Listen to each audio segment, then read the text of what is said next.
Hi audience, this is Sejal here, the founder of Blueberry Resume Consulting, presenting Kaustav Sil, who is part of Sandvik, that is Sandvik Group, as Chief Financial Officer and Director.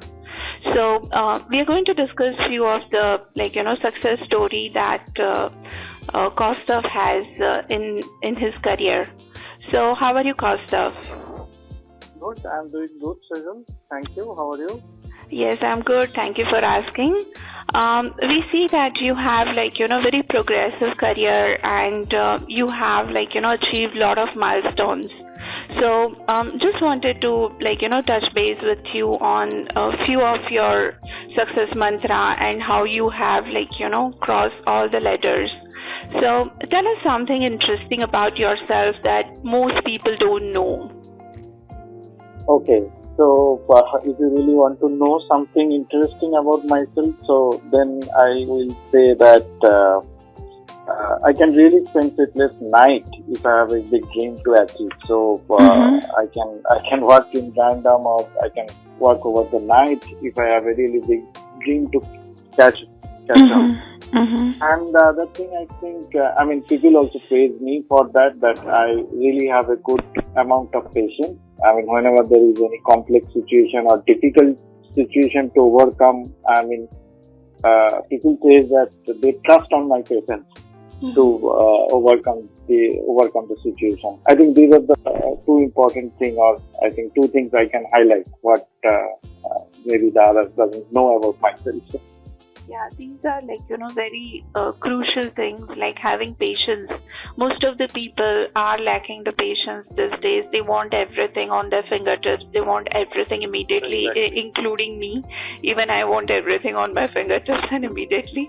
But it's a great quality to have patience, and it has its own benefits. And other than that, we also wanted to know what are your top strategies for your consistent growth. Your growth has been phenomenal, 17 plus years, and a very progressive career starting from PwC to KPMG, and then manager, and then business controller, and now CFO and director. So what has helped you in elevating this all the steps? Yeah, I think one of the most important thing about my career journey is that learning the basics. So wherever I go, be it in audit, be it in a manufacturing industry, or be it in any role I ever been went on. So first I try to learn the basics, what that role requires of, or what the role, what the company or what the situation demands from that role. So what's the basic of it? And then whenever I get any, get any issue or get any difficult things to solve, so always try to understand the basics. So okay, what is the key in that issue and what we need to solve. So I think learning the basics is the first thing I will highlight. And then the next thing I will say is that since I have spent a long time in production, so I think one thing I have learned is that is lean methodology. So lean is something where you keep on appraising or keep on reviewing the process, and then you cut off the non-value added activity from the process and keep on improving the existing activities within the process. So that not only make the process effective, or I will say that time saving, but also if you keep on improving the current processes, then obviously you get more time, or you get I will say that more bandwidth to take on some additional things or think about something additional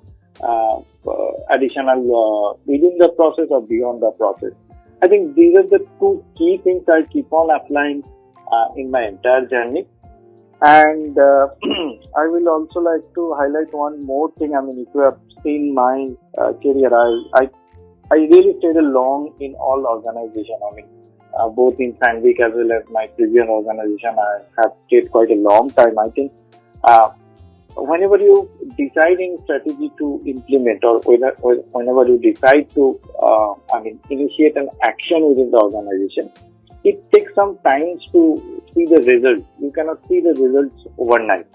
So, and then also if you take 5 initiatives, maybe 3 are well within the direction, maybe 2 are off direction, but you need to wait for some time to see that how your initiative, how your actions are, resulting within the company. So I think these are the 3 key things I will say that I have either learned in my long career, or I will say that success in my career.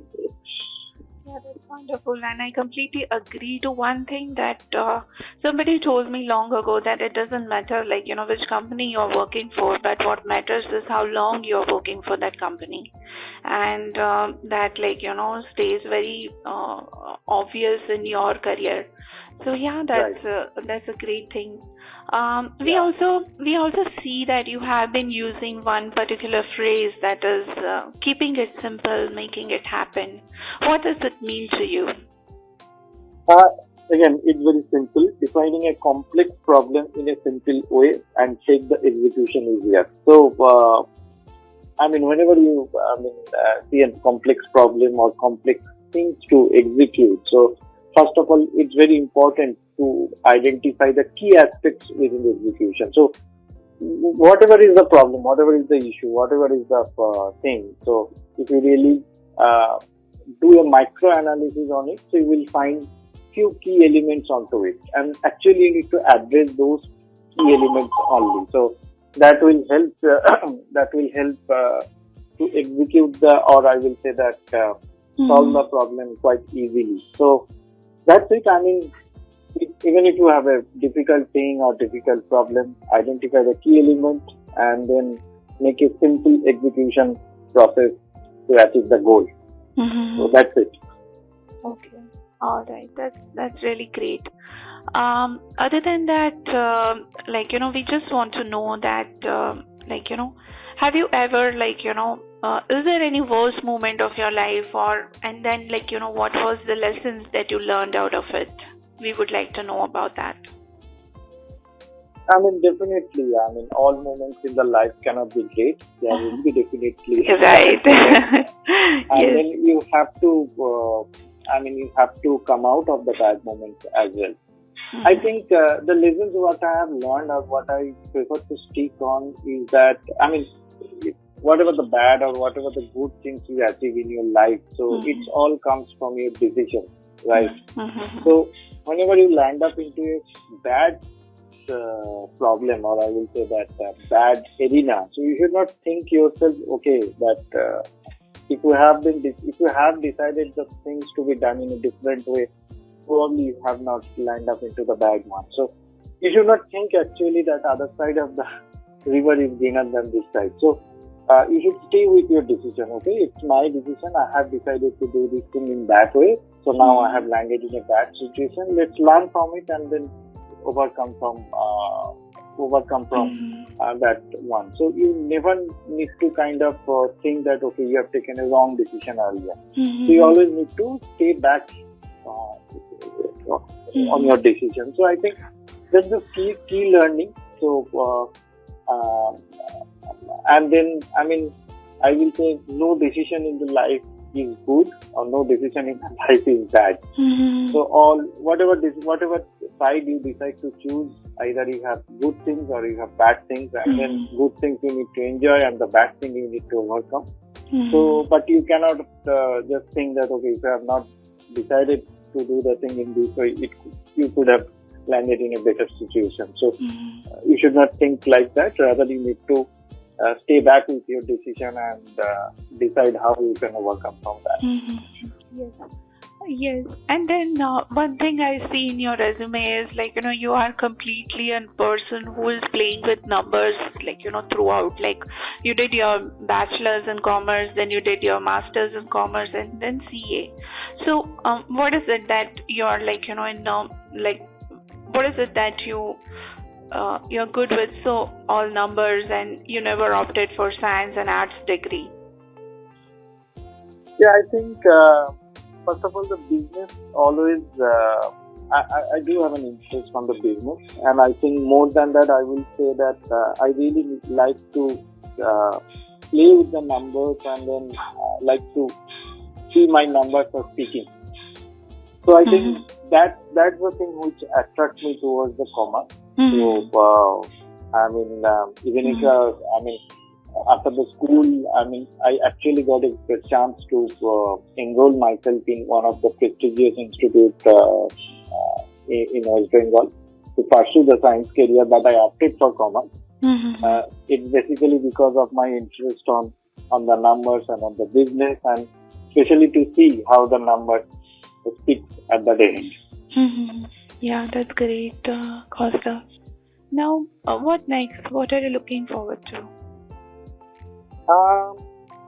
It's as I say that always I try to dream big, and I really can spend sleepless night if I have a big dream to achieve.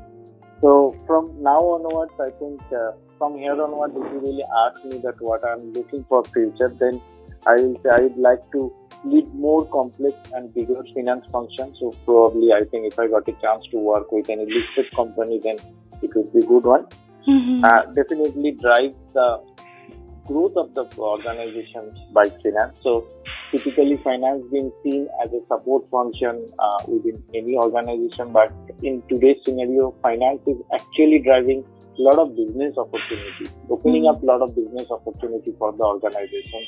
And so I would like to see the finance is driving the business for the organization. And lastly, I'll be happy that if I somehow get a chance to be part of the nation building. So I'll be happy to do that. Oh, that's wonderful. And just one more, little personal question. Do you really think that you're really lucky to reach till this success, or you think it's your hard work that has brought you till here? What do you think? Is it a combination of hard work and luck, or it's purely a hard work? I will quote from my father. My father always used to say that luck favors the brave. So first you need to push yourself towards the thing, and if you push yourself into the danger, then luck will favor you. So if you don't push yourself into the water, then luck will never come to rescue you. So you have to be brave. You have to take some courageous decision in your life. You need to step forward, and if you do that, definitely luck will favor you. So I will say that your own initiative will come first, and if you are taking a right initiative, and if you are on the right path, if you have the right principle to follow, then luck will definitely favor you. That's great. And the last thing I would like to know from you is, what is your message to the young generation? A lot of people are aspiring for chartered accountancy, other courses like company secretary, then ICWS and all that. So these are all professional degrees, and what do you think? What is your message for them? Yeah, my message for the next generation, or I will say the upcoming professionals, will be please learn the basics and be patient, whatever you are doing, and definitely you dream big. You should always dream big in your life. And lastly, make yourself a part of positive argument. So that not only help you to learn things, it also help you to learn how the others see the things from their perspective. So these are the key things I will highlight for the next for the upcoming professionals. Yeah, Kaustav, thank you so much. That was really wonderful, knowing your strategies and all the message you have for next generation, including your success strategies, and then little bit personal about yourself. I believe it was wonderful conversation with you, and I wish you all the best, and you have a great career ahead. So thank you so much, Kaustav. Thank you, Sajal. Yeah. Have a nice day. You too. Bye-bye.